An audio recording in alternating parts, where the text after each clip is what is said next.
ఓం శ్రీకృష్ణాయ పరమాత్మనే నమః. శ్రీమద్భగవద్గీత అథ ప్రథమోऽధ్యాయః అర్జున విషాదయోగః. ధృతరాష్ట్ర ఉవాచ ధర్మక్షేత్రే కురుక్షేత్రే సమవేతాయుయుత్సవః మామకాః పాండవాశ్చైవ కిమకుర్వత సంజయ. సంజయ ఉవాచ దృష్ట్వా తు పాండవానీకం వ్యూఢం దుర్యోధనస్తదా ఆచార్యముపసంగమ్య రాజా వచనమబ్రవీత్. పశ్యైతాం పాండుపుత్రాణాం ఆచార్యమహతీం చమూం వ్యూఢాం ద్రుపదపుత్రేణ తవ శిష్యేణ ధీమతా. అత్ర శూరా మహేశ్వాసాః భీమార్జునసమాయుధి యుయుధానో విరాటశ్చ ద్రుపదశ్చ మహారథః. धृष्टकेतुश्चेकितानः काशिराजश्च वीर्यवान् पुरुजित् कुन्तिभोजश्च शैब्यश्च नरपुङ्गवः. युधामन्युश्च विक्रान्तः उत्तमौजाश्च वीर्यवान् सौभद्रो द्रौपदेयाश्च सर्व एव महारथाः. अस्माकं तु विशिष्टाये तान्निबोधद्विजोत्तम. नायका मम सैन्यस्य संज्ञार्थं तान् ब्रवीमि ते. भवान् भीष्मश्च कर्णश्च कृपश्च समितिञ्जयः अश्वत्थामा विकर्णश्च सौमदत्तिस्तथैव च अन्ये च बहवः शूराः मदर्थे त्यक्तजीविताः. नानाशस्त्रप्रहरणाः सर्वे युद्धविशारदाः. अपर्याप्तं तदस्माकं बलं भीष्माभिरक्षितं.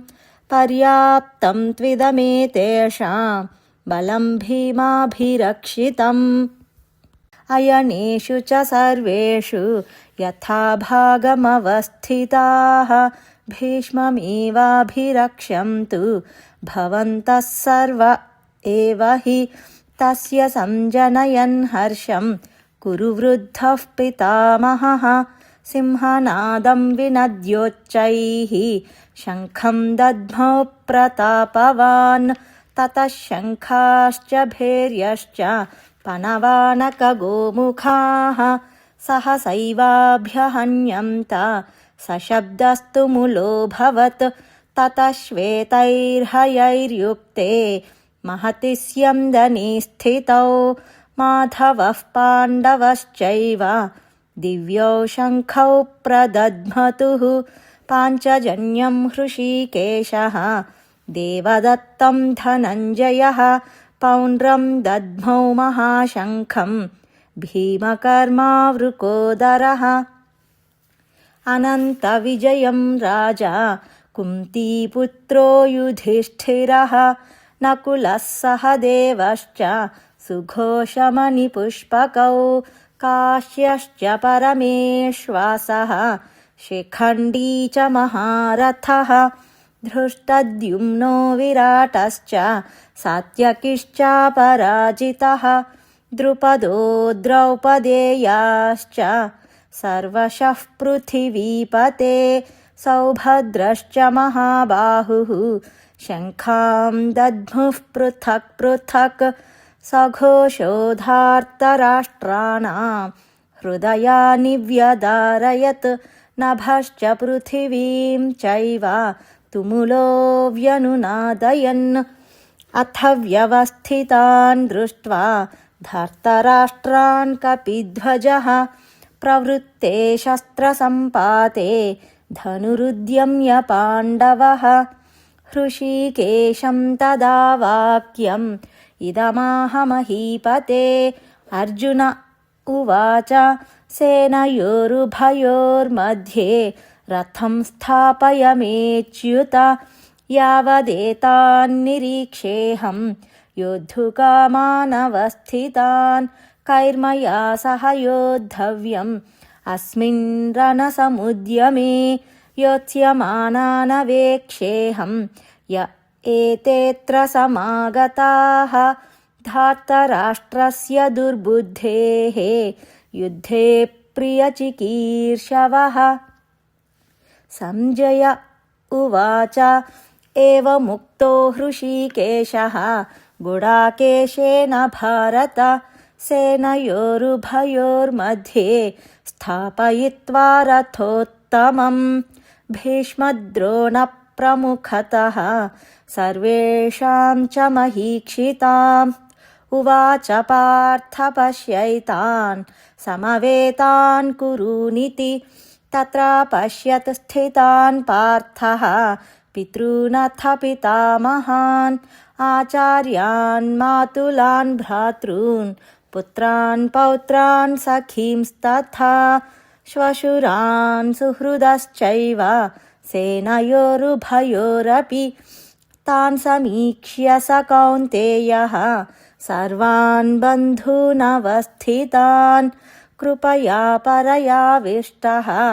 विषीदन्निदमब्रवीत्।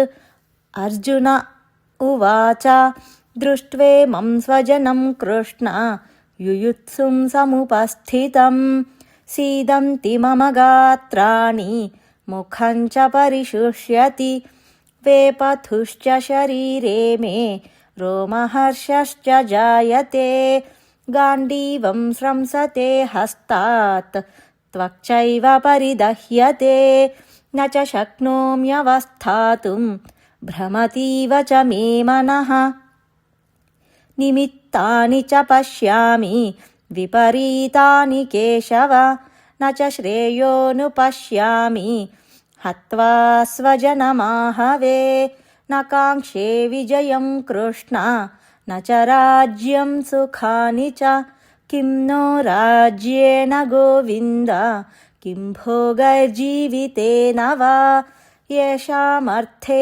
काङ्क्षितन्नः राज्यं भोगाः सुखानि च त इमेव स्थिता युद्धे प्राणां त्यक्त्वा धनानि च आचार्याः पितरः पुत्राः तथैव च पितामहाः मातुलाः श्वशुराः पौत्राः स्यालाः सम्बन्धिनस्तथा एतान्नहं तुमिच्छामि घ्नतोऽपि मधुसूदन अपि त्रैलोक्यराज्यस्य हेतोः किं नु महीकृते निहत्य धार्तराष्ट्रान्नः का प्रीतिः स्याज्जनार्दन पापमेवाश्रयेदस्मान् हत्वैतानाततायिनः तस्मान्नार्हा वयं हन्तुं धार्तराष्ट्रान् स्वबान्धवान् स्वजनं हि कथं हत्वा सुखिनः स्याम माधव यद्यप्येतेन पश्यन्ति लोभोपहतचेतसः कुलक्षयकृतं दोषं मित्रद्रोहे च पातकं कथं न ज्ञेयमस्माभिः पापादस्मान्निवर्तितुं कुलक्षयकृतं दोषं प्रपश्यद्भिर्जनार्दन कुलक्षये प्रणश्यन्ति कुलधर्माः सनातनाः धर्मे नष्टे कुलं कृत्स्नम् अधर्मोऽभिभवत्युत अधर्माभिभवात् कृष्ण प्रदुष्यन्ति कुलस्त्रियः स्त्रीषु दुष्टासु वार्ष्णेया जायते वर्णसङ्करः सङ्करो नरकायैव कुलघ्नानां कुलस्य च पतन्ति पितरो ह्येषां लुप्तपिण्डोदकक्रियाः दोषैरेतैः कुलघ्नानां वर्णसङ्करकारकैः उत्साद्यन्ते जातिधर्माः कुलधर्माश्च शाश्वताः उत्सन्नकुलधर्माणां मनुष्याणां जनार्दन नरके नियतं वासः भवतीत्यनुशुश्रुम अहो बत महत् पापं कर्तुं व्यवसिता वयं यद्राज्यसुखलोभेन हन्तुं स्वजनमुद्यताः यदि मामप्रतीकारम् अशस्त्रं शस्त्रपाणयः धार्तराष्ट्रारणे हन्युः तन्मे क्षेमतरं भवेत्। सञ्जय उवाच एवमुक्त्वार्जुनः सङ्ख्ये रथोपस्थ उपाविशत् विसृज्य सशरं चापं शोकसंविघ्नमानसः। ॐ तत्सदिति श्रीमद्भगवद्गीतासु उपनिषत्सु ब्रह्मविद्यायां योगशास्त्रे श्रीकृष्णार्जुनसंवादे अर्जुनविषादयोगो नाम प्रथमोऽध्यायः। सर्वधर्मान् परित्यज्य मामेकं शरणं व्रज अहं त्वा सर्वपापेभ्यः मोक्षयिष्यामि मा शुचः।